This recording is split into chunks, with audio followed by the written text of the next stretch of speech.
తేలిక పడి చీరలు కట్టుకోండి, ఒంటి మీద నగలు వేసుకోకండి. ఆ బరువులు మీ గుండె మొయ్యలేదండి. ఏండి, మీకేదైనా అవసరమైతే ఒరే పోలరాజు అని ఒక్క కేకేయండి. మీకేమైనా తినాలనిపిస్తే వండించుకుని తినేయండి. రంగరాజు గారు, ఆంటీకి ఏం కావాలో నేను చూసుకుంటాను, మీరు వెళ్తారా? నేను ఎక్కడికి వెళ్తానండి, నేను మీరు ఇక్కడే ఉంటామండి. కానీ ఆవిడ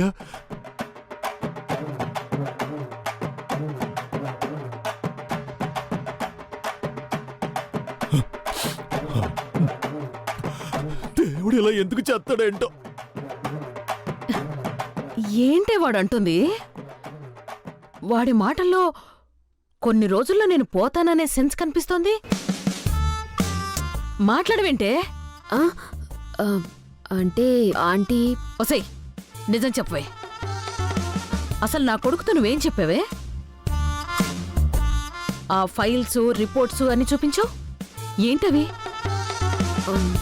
అవి ఇదిగో, నాంచావంటే నీ బుర్ర రామకీర్తన పాటించేస్తాను. ఏంటో చెప్పు. ఏం లేదాంటీ, రామ్ని పెళ్లికి ఒప్పించాలి కదా. అవును. ఏదైనా బలమైన సెంటిమెంట్ ఉంటే కానీ ఒప్పుకోడని చిన్న ట్రిక్ ప్లే చేశానంతే. ట్రిక్కా? ఏంటది? 2 రోజులు ఆవిడ కనబడకుండా వెళ్తే గుడికి వెళ్ళిందనుకున్నాను. రేణు ఆస్తులు చూసుకోవడానికి వెళ్ళిందనుకున్నాను. కానీ అది నిజం కాదు. నిజానికి ఈ 2 రోజులు ఆంటీ హాస్పిటల్లో ఉన్నారు. అవునురా, ఆ రిపోర్ట్స్ ఆంటీవే.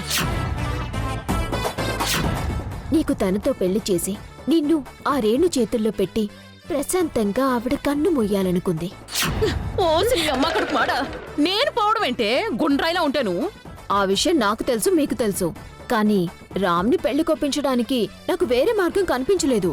అందుకని నాకు లేనిపోని రోగాలన్నీ అంటగట్టి నేను పోతానని చెప్తావా?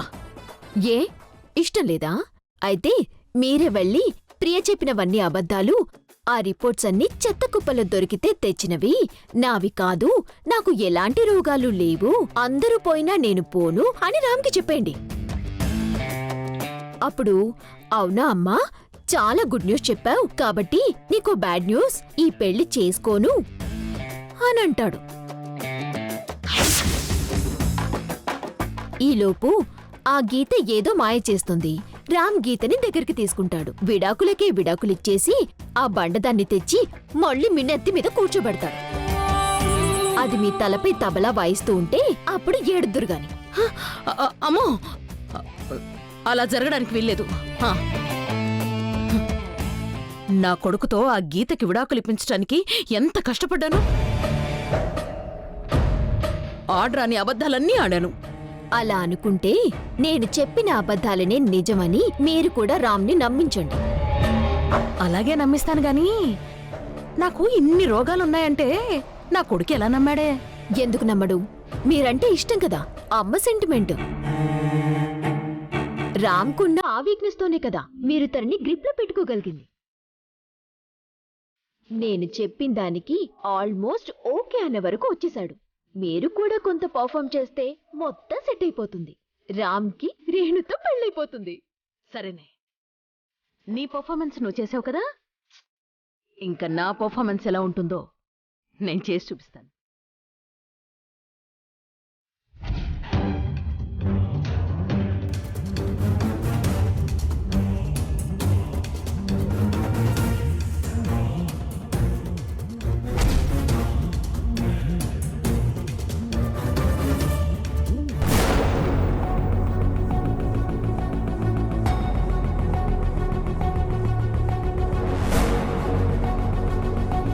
అందుకే అంటాను, ప్రతి దానిలో వేలు పెట్టద్దు అని. చూడు, తను ఇప్పుడు ఎలా మాట్లాడి వెళ్ళిందో. ఆడపిల్ల అయిపోయింది, లేదంటే లాగిపెట్టి ఒకటి ఇచ్చేవాడిని.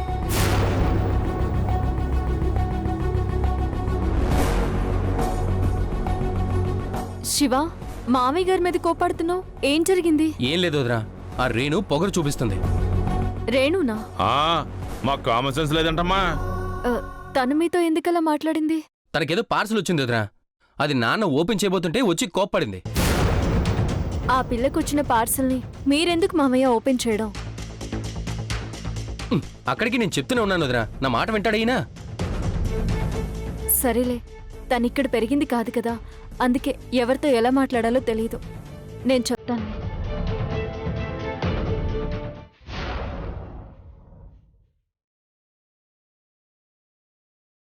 మామయ్య, పార్సల్ ఎక్కడి నుంచి వచ్చింది? ఆ, అమెరికా నుంచి అయితే కాదమ్మా, ఇక్కడి నుంచే. లోకల్ నుంచి తనకు పార్సల్ వచ్చిందా? నాకిందాక ఒక అన్నోన్ నంబర్ నుంచి కాల్ వచ్చింది. నువ్వు అనవసరంగా ఈ ఇంట్లోకొచ్చి పడ్డావు. ఇది ఇల్లు కాదు, ఓ మాయామహల్. అక్కడి జరుగుతుంది, నువ్వు చూస్తుంది అంతా మాయా అంటున్నాడు. అయ్యో, ఏంటమ్మా? ఏమైంది వదినా? తనకెవరో అజ్ఞాత వ్యక్తి ఫోన్ చేస్తున్నాడని, మన ఇంటి గురించి ఎవరో వివరాలు తెలుసుకోమని చెప్తున్నాడని చెప్పాను కదా మామయ్య. అవును. ఇంతకీ పార్సల్ పంపించింది ఎవరు? ఎవరో మీ శ్రేయోభిలాష్ అన్నాడు వదినా. శ్రేయోభిలాష? అయితే వాడే. అయితే రేణుకి పార్సల్ పంపించింది ఆ అజ్ఞాత వ్యక్తే. ఏంటి మామయ్య, మీతో అన్ని విషయాలు చెప్పాను కదా, జాగ్రత్తగా ఉండాలి కదా, ఇంత నిర్లక్ష్యంగా ఉంటారేంటి? ఆయనంటే పెద్దాయన ఏమరపాటిగా ఉండుండొచ్చు. నీకేమైంది శివ? నువ్వైనా అలర్ట్గా ఉండాలి కదా. అంటే వదినా, అయ్యో, ఇప్పుడు ఆ పార్సల్లో అజ్ఞాత వ్యక్తి రేణుకి ఏదైనా ఇన్ఫర్మేషన్ పంపించుంటే, నిజం తెలిస్తే అప్పుడు దానికి కారణం నేనే అంటుంది అత్తయ్య. పడుతున్న బాధలు చాలవన్నట్టు నన్ను ఇంట్లో కూడా ఉండనివ్వరా మీరు? అమ్మా, ఆ విషయమే మేము మర్చిపోయామమ్మా. లేదంటే ఆ పార్సల్ తన చేతికి వెళ్ళనిచ్చేవాళ్ళమే కాదు వదినా. ఇప్పుడే తీసుకెళ్ళిందమ్మా, పార్సల్ ఇంకా ఓపెన్ చేసి ఉండదు. వెళ్దాం పద. రారా.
గీత, పెన్ డ్రైవ్ ఏంటి? చెప్పాను కదా, నాకు అజ్ఞాత వ్యక్తి ఫోన్ చేస్తున్నాడని. తను మళ్ళీ ఫోన్ చేశాడు.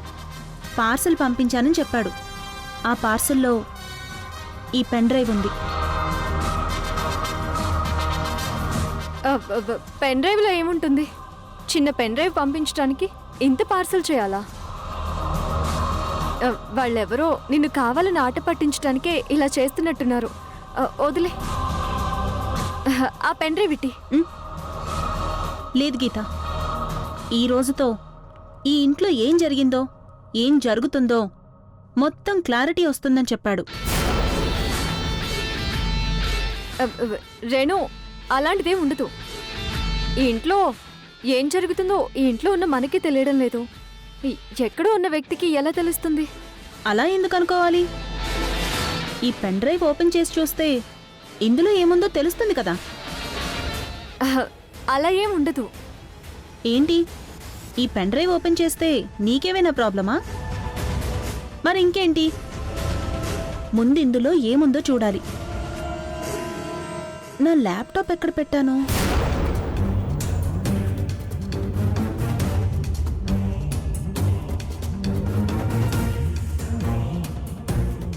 అమ్మ గీత, ఆ పెన్ డ్రైవ్లో ఏమున్నట్టమ్మా?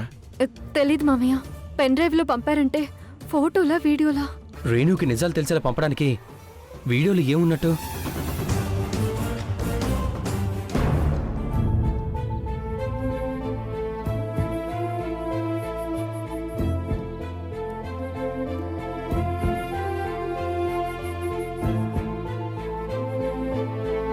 రామ్,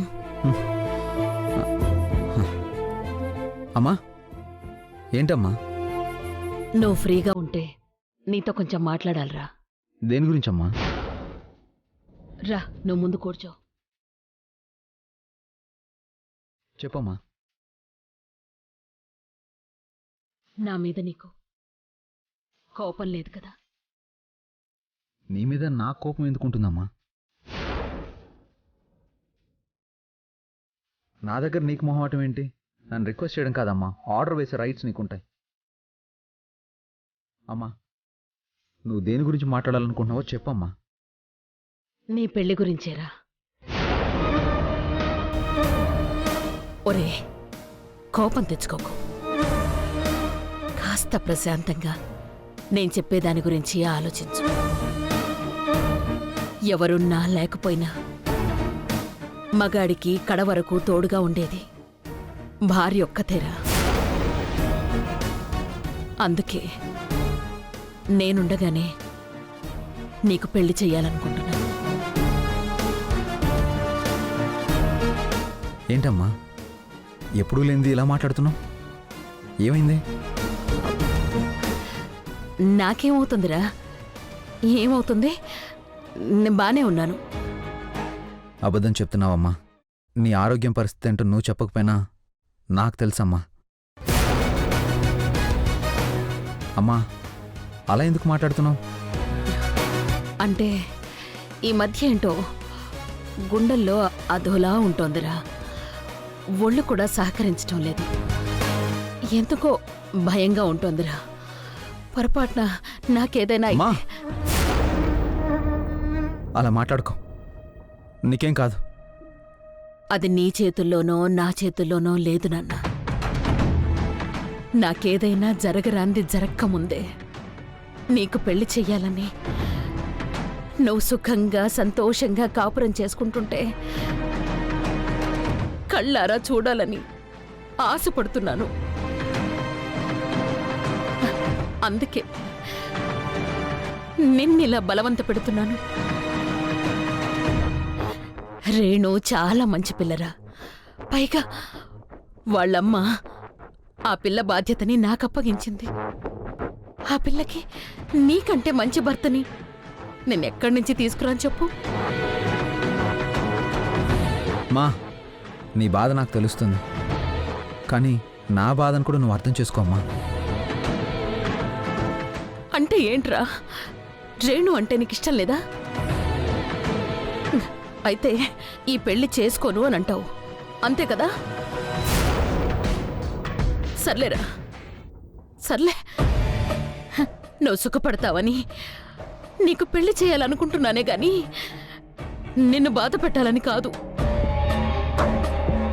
నువ్వు నా మాట కాదనవని ఆ రేణుకి నీతో పెళ్లి చేస్తానని మాటిచ్చాను. ఇప్పుడు తన దగ్గరికెళ్ళి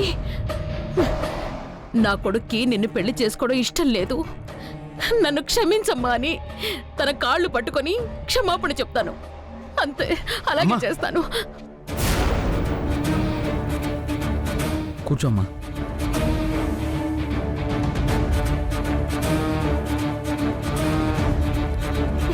ఎంతకంటే నేనేం చేయనురా? అది కాదమ్మా, నాకు ఆల్రెడీ పెళ్ళైన విషయం అందరికీ తెలుసు.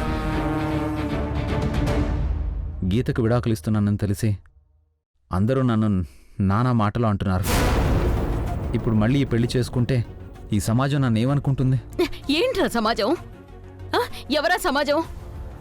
మనం కష్టాల్లో ఉన్నప్పుడు మనల్ని ఆదుకోవడానికి వచ్చిందా? లైఫ్లో నువ్వు పెట్టుకున్న గోల్స్, కన్న కలలు అన్నీ ఆవిరైపోతే నీ కన్నీళ్లు తుడవడానికి వచ్చిందా? మనం నవ్వితే ఏడుస్తుంది, ఏడిస్తే నవ్వుతుంది ఈ సమాజం. కష్టాల్లో ఉన్న వాళ్ళని చూసి హేళన చేయడానికి తప్ప ఓదార్చడానికి ఎప్పుడూ ముందుకు రాదురా ఈ సమాజం. అలాంటి సమాజం కోసం నువ్వెందుకు ఆలోచించాలి? ఇక నీకు గతంలో జరిగిన పెళ్లి అంటావా? ఎవ్వరికీ మనశ్శాంతి లేకుండా చేసిందాన్ని కూడా పెళ్లి అంటారా? ఆ గీతని చేసుకొని నువ్వేం సుఖపడ్డావు? హాయిగా సూటు బూటు వేసుకుని ఏసీ రూములో కాలు మీద కాలేసుకుని బతకాల్సిన నువ్వు మండు టెండలో పొలం పనులు చేస్తూ మట్టి పిసుక్కున్నావు.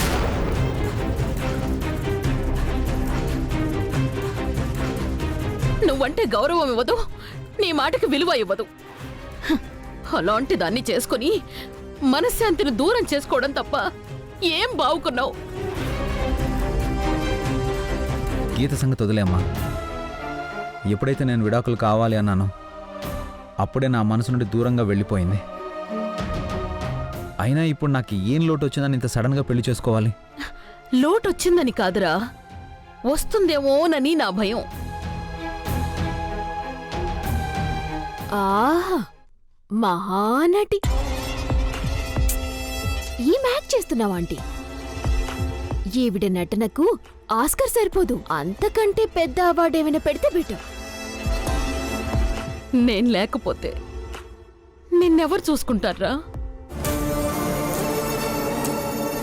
నీ పెళ్ళాం లేకపోయినా ఇంట్లో అందరికీ వండి పెట్టడానికి ఆడదిక్కుగా ప్రియ ఉంది. థ్యాంక్స్ ఆంటీ, నన్ను గుర్తించావు. ఏదో చీర కట్టుకుంటుంది కాబట్టి దాన్ని ఆడదనుకోవాలే గాని అన్నీ మగ లక్షణాలే. సేవలు చేయించుకోవడమే తప్ప సేవలు చేయడం తెలీదు. దానికి దాని మొగుడికి వండి పెట్టడానికే ఒళ్ళు బద్ధకం. ఇంకా బావగారివి నీ బాగోగులు అదేం పట్టించుకుంటుందిరా?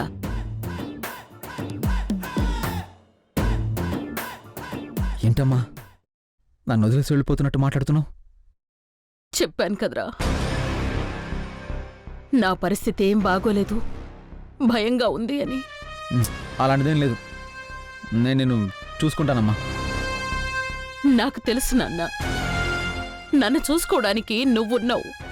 కానీ నేనే లేకపోతే నిన్ను చూసుకోవడానికి ఈ ఇంట్లో ఎవరున్నారా అన్నదే నా భయం. ఒంటరివాడివి అయిపోతావురా. అందుకేరా నేను భయపడుతోంది. అందుకే నిన్ను పెళ్లి చేసుకోమని ఇలా ఫోర్స్ చేస్తోంది. నా పరిస్థితి చూడు, అర్థం చేసుకొని భర్త, అక్కడ ఆయన ఒంటరిగా, ఇక్కడ నేను ఒంటరిగా. అలాంటి పరిస్థితి నీకు రాకూడదు. అన్నీ మర్చిపోయి ఆ గీతని మళ్ళీ దగ్గరికి తీసుకున్నా మళ్ళీ అది ఇలాగే చేస్తుంది. నాలా నీ జీవితం అవ్వకూడదు నాన్న. రేణుకి ఆస్తి ఉంది, అందం ఉంది.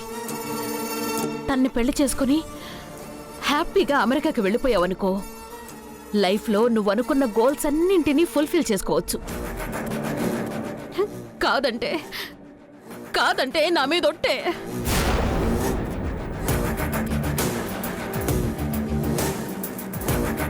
మా అవునరా, నన్నేమైనా అనుకో, నువ్వు హ్యాపీగా ఉండాలి. నువ్వు రేణుని పెళ్లి చేసుకుని అమెరికాలో కాపురం పెడితే పైనుంచి నిన్ను, నీ పిల్లల్ని నేను ఆశీర్వదించాలి. అంతే. మా రే, ఇది ఈ అమ్మ ఆఖరి కోరికరా.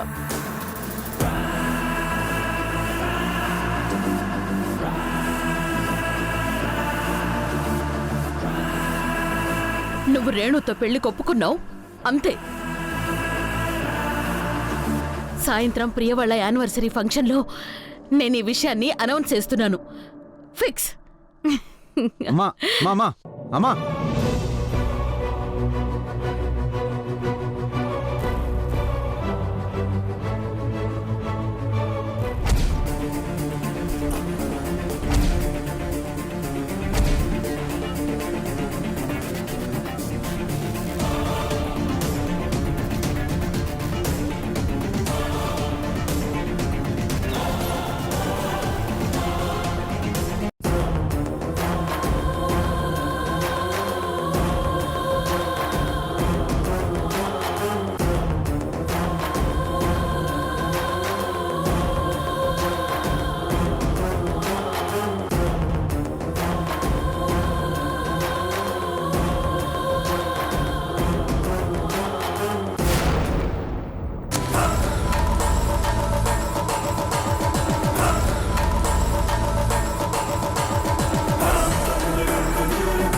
Best couple కాంటెస్టా?